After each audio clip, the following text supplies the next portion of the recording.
Salut à tous et bienvenue sur ma chaîne. Alors aujourd'hui, petite vidéo présentation.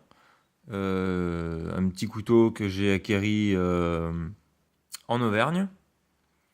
Et donc, puisque j'étais en Auvergne pour les vacances, je voulais un couteau traditionnel de là-bas.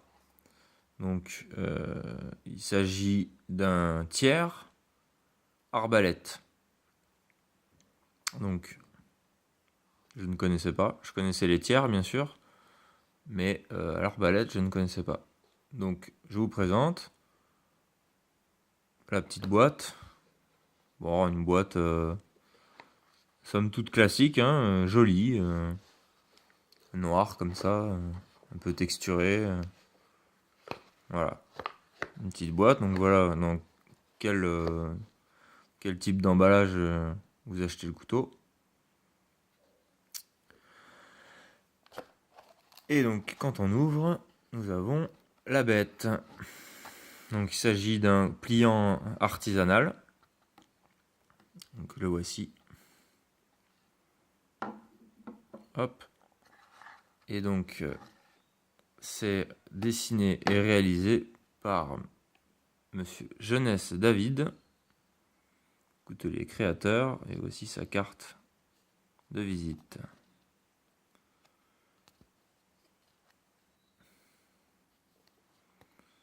Voilà, voilà. Donc, ce qui certifie de l'authenticité. Hein. Voici. Et donc, le couteau en lui-même. Donc, le tiers classique, on va dire. Mais légèrement amélioré. Joliment amélioré, même, je dirais.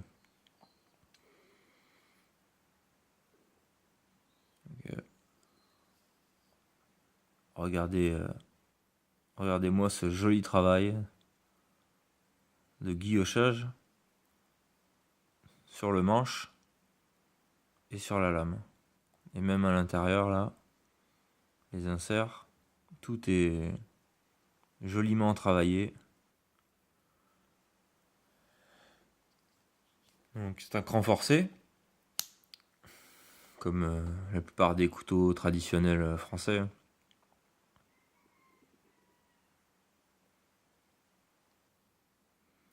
Donc la lame est en 12C27, comme tous les tiers.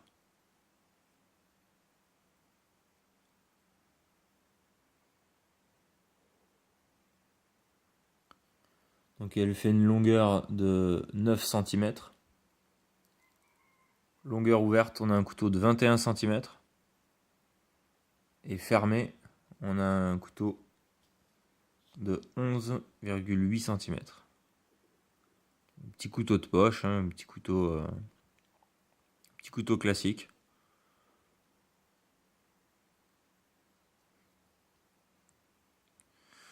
Sur le manche, on a de l'olivier. Et la mitre serait en genévrier.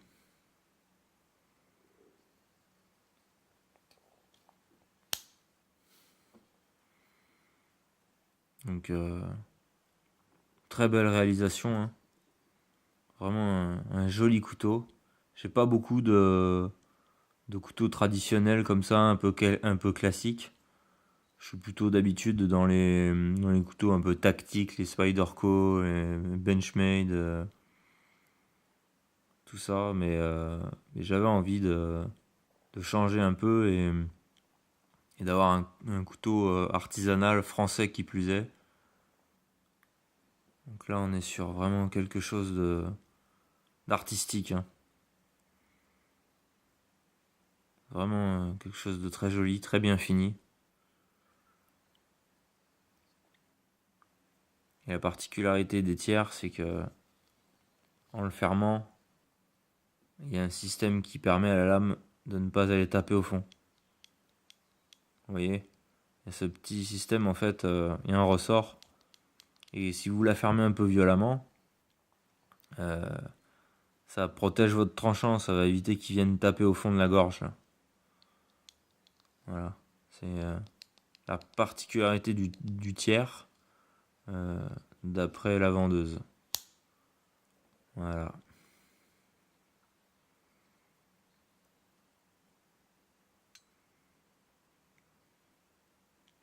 Donc c'est vrai que ça change hein, comme type de couteau. Et c'est pas pour me déplaire. Donc il a un manche très très large par rapport à la taille de la lame. Parce qu'elle doit faire 3 mm au plus large. Je sais même pas si elle les atteint.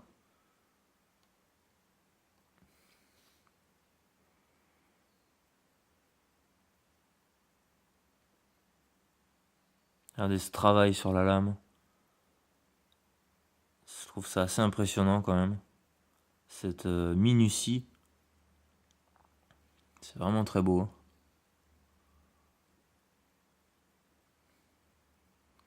Après sur le manche c'est un peu plus grossier.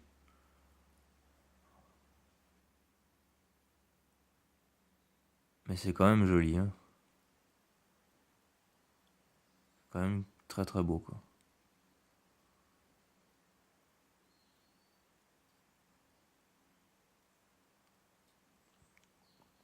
Le souci du détail quand même.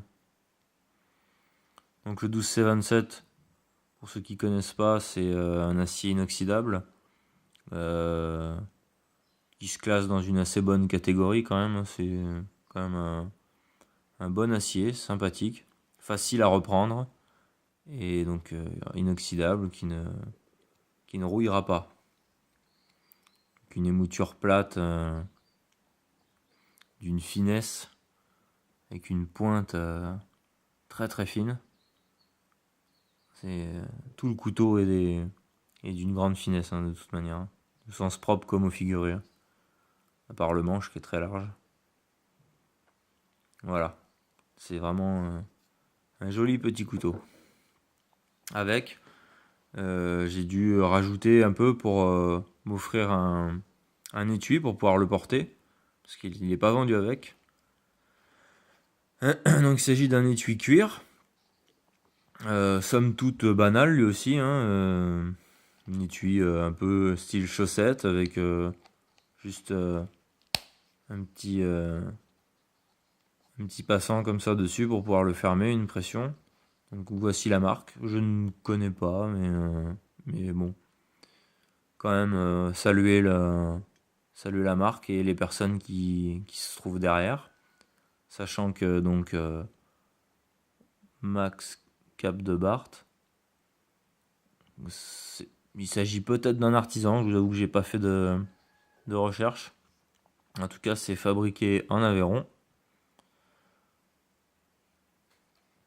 Donc, ce qui n'a rien à voir avec le tiers, mais c'est un étui qui se prêtait quand même pas mal à la morphologie du couteau, dirais-je. Vous voyez, hop, on glisse dedans. Je l'ai porté un moment et c'est pas mal. Ça se promène un peu, c'est rudimentaire, hein, c'est un étui en cuir quoi.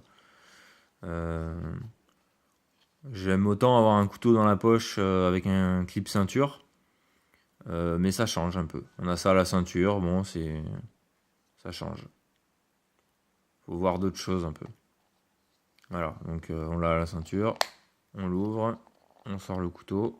Il y a une assez bonne rétention, hein. On va pas le perdre. De toute manière, ça se porte vers le haut, donc on risque pas de le perdre avec le rabat là. Voilà.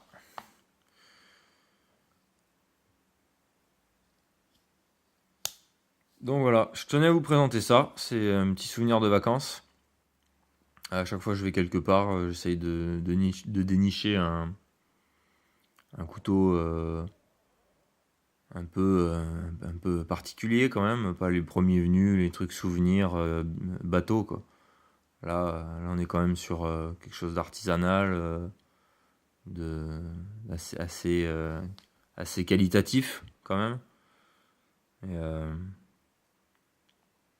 Et c'est joli. Ah, je trouve ça artistique, je trouve ça sympa et ma foi ça coupe fort bien le saucisson.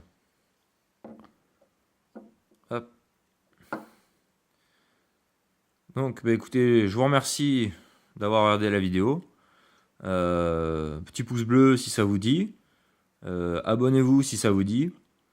Et je vous laisse mettre des commentaires. Si vous avez quoi que ce soit à demander sur le couteau, sur celui-ci, sur autre chose, sur une ancienne vidéo, il n'y a pas de problème. De toute manière, il y en aura d'autres qui viendront. J'ai d'autres vidéos de prévues. Et peut-être je vous présenterai un peu tous les couteaux que je possède sommairement. Et je vous laisserai mettre des commentaires pour dire moi je veux voir celui-là, moi je veux voir celui-là. Voilà, parce que j'en ai quelques-uns, certains qui sont vus et revus et d'autres un peu moins. Donc voilà. Je vous remercie et à bientôt. Ciao ciao.